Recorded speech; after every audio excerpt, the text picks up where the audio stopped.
It is 1 year since you took over as CEO at JCPenney. Today, you're launching your new brand-defining store. What defines a JCPenney shopping experience now? Yeah, our brand-defining store, it's a big event for us here today. And let me tell you a little bit about what a brand-defining store is. It is the fullest articulation of our customer strategy. It is an investment in our future, and we see it as a lab store where we are taking all the research, all the insights that we've gained over the past year in talking to thousands of customers, and having it be a full manifestation into this store so that we can get customer reaction, we can get customer preferences, and gather more information based on what our customer wants from us, as well as what they're giving us permission to be for them as we move forward. Now, JCPenney has some 850 stores. Is this something that we're going to see roll out across the entire fleet? Well, the brand-defining store is a lab store, and it'll be a constant learning. There's over 100 touch points that we'll be measuring and monitoring to read our customers' insights. And then certainly as we get those, we will use that information to ultimately fuel a chain refresh. And the components of the brand-defining store that we do decide to put in other stores will all be connected to strong ROI, measurements that we will hold ourselves accountable for.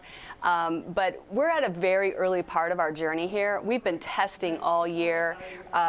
Once we gathered our research, we started standing up tests and learns, and this is that full manifestation of that.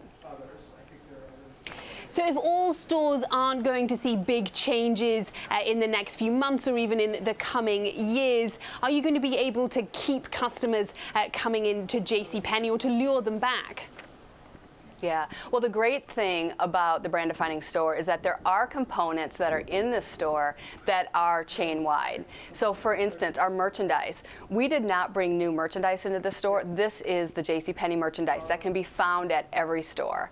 Also, our marketing campaign, as we move into holiday, you'll see JCPenney show up differently than we have in the past. We have a very fresh perspective all around our customer research, and this idea of establishing an emotional connection with customers. We'll also have our great associates in all of our stores. We're supporting our associates chain-wide so that they can really serve the customers in which the way they want to. We have passionate associates, over 90,000 of them. And looking at this great store fleet, though, more than 850 stores, as you gather all these data points, do you envisage perhaps closing more of those stores? You have already closed some since you became CEO, or perhaps reducing their footprint. There are some concerns that perhaps the fleet is too big at JCPenney. We are staying very close to our entire fleet. We know exactly how every store is operating, and we'll continue to monitor that and stay close to it. At this point, I have no news to share today, but what we are doing is we're putting the customer into every decision that we're making. And that's what's been such a great journey. You know, I took this job at JCPenney because I know how hard it is to shop, and the one comment that I have heard most often since taking this job is just help me with my style. Help me make this easier for me and I will buy more. And that's just, you know, my DNA. I am a merchant leader. I've been in this business for over 30 years. I am customer obsessed, and thinking about JCPenney and doing my due diligence on it, I just knew there was something great about this 117-year young brand that just needed to establish an emotional connection with their customer. And when we did our research, there was really 3 imperatives that our customers told us that no retailer is delivering on consistently. They want a store that reflects their lifestyle and really helps them be their best and feel their best. They want a retailer that understands the moments in their life, big and small, and helps bring those to life for them. And they want a fun place to shop, a place that they can share with other people. We like to call it an inspiring shared experience. And that's really what our strategy is all about, and how we've brought it to life in the brand-defining store. And looking forward to reading it as quickly as we can and then putting more elements into the balance of the chain. Jill, you're very passionate, clearly, about these changes that you're going to be making to stores and how this strategy might play out. But certainly your competitors are doing lots of similar things. We know Kohl's and Macy's, they're all revamping or remodeling stores. They're bringing more experiences into stores. We're looking at the big boxes like Target and Walmart investing heavily in taking market share, not to mention, of course, the competition from Amazon. Is this really enough to lure the customer back for them to choose JCPenney over these competitors? Well, we're really focused on what we can control, and we're focused on what we can do inside JCPenney. And our approach is very holistic. Emma, it has been an interesting decade at JCPenney. And as I've been very overt on my earnings calls, there's a lot of fundamental problems to fix. And we are marching down that path, but at the same time, we're running a parallel path of transformation and innovation because we know we have to be more than just a department store. So this brand-defining store showcases the best thinking based on what our customer has told us. And that is blending the physical space with the digital space and having our app work harder for us. We are integrating both physical elements, foundational elements, but experiential elements as well. And it really is a holistic approach that is not just a single bright and shiny object or partnership or something that is the latest news. It is a holistic effort. Jill, you referenced there the troubles that JCPenney has had, not just over the year that you've taken over as CEO, but for many years before that. But even in your last earnings report, you reported a net loss of $48 million. Comp sales fell by some 9%. We saw revenue growth fall into deeper negative territory. You are on a big turnaround strategy at JCPenney, but how much time do you have to get those numbers pointing in the right direction? Well, we certainly are on a journey here, and it will take some time. I've been very transparent about that. We don't have any meaningful debt coming due for several years. We are working as quickly as we can. Again, we've been researching since my second day on the job, and we started to stand up tests. And because of the holistic nature and the team that has joined me at JCPenney, we have been able to attract top talent in the industry who's been with some of the best and brightest through good times and bad times. And everyone has joined JCPenney because they've wanted to. And they believe in this brand, and they believe in the customer, and they understand the fundamentals of retail. And they also know what it means to innovate and transform. And this great company has a rich history, but it also has a brighter future.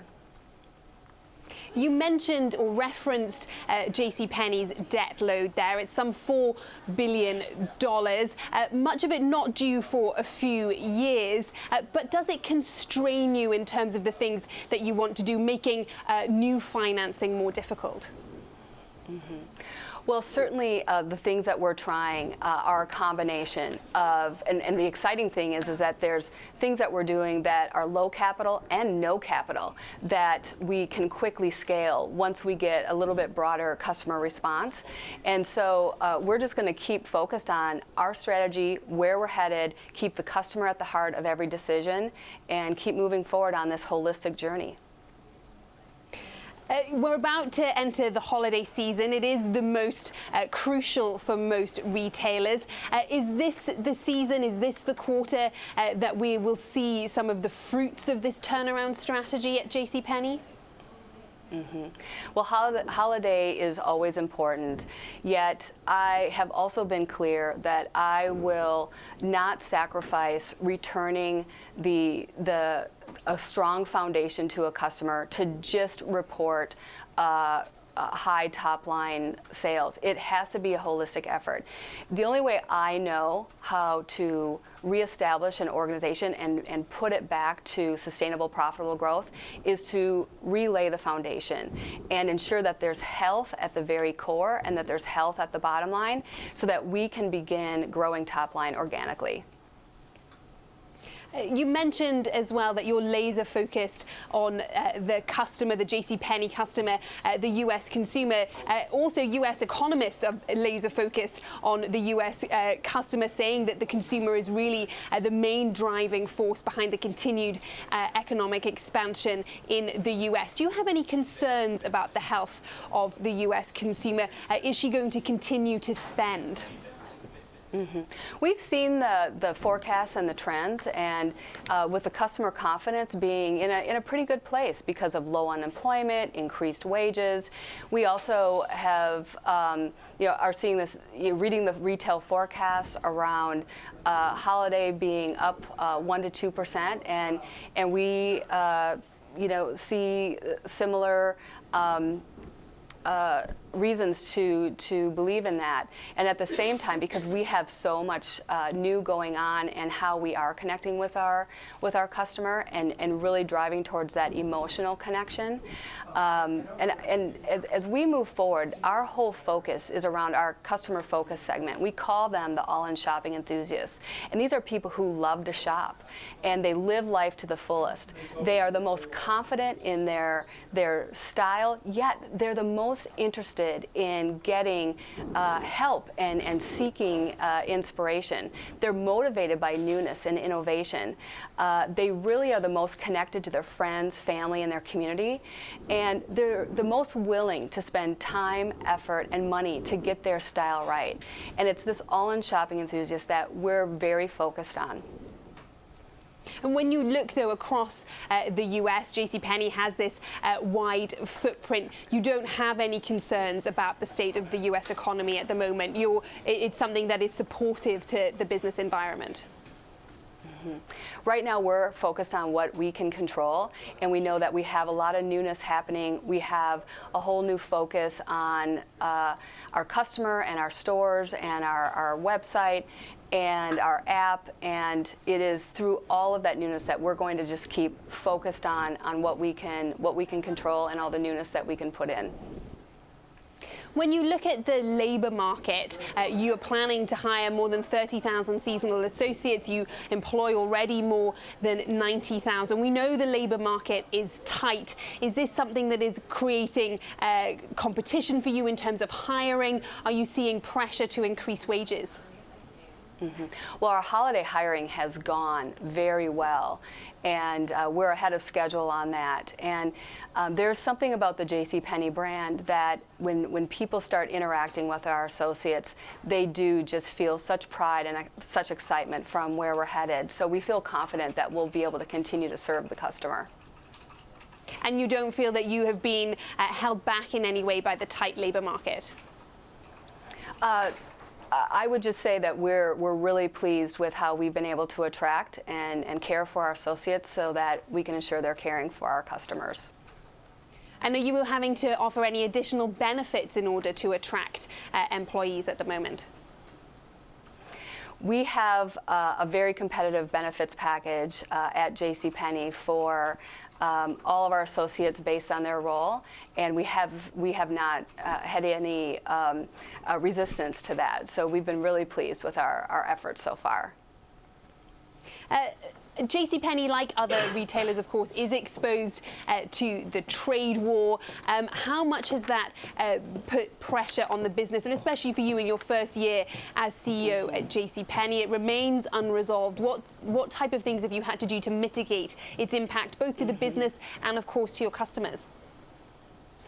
Well, certainly we're staying very close to the tariff situation, and the good thing is that our incredible sourcing organization has been diversifying our country of origins for the last 10 years, and our exposure to China is much less than many of our colleagues in other retailers.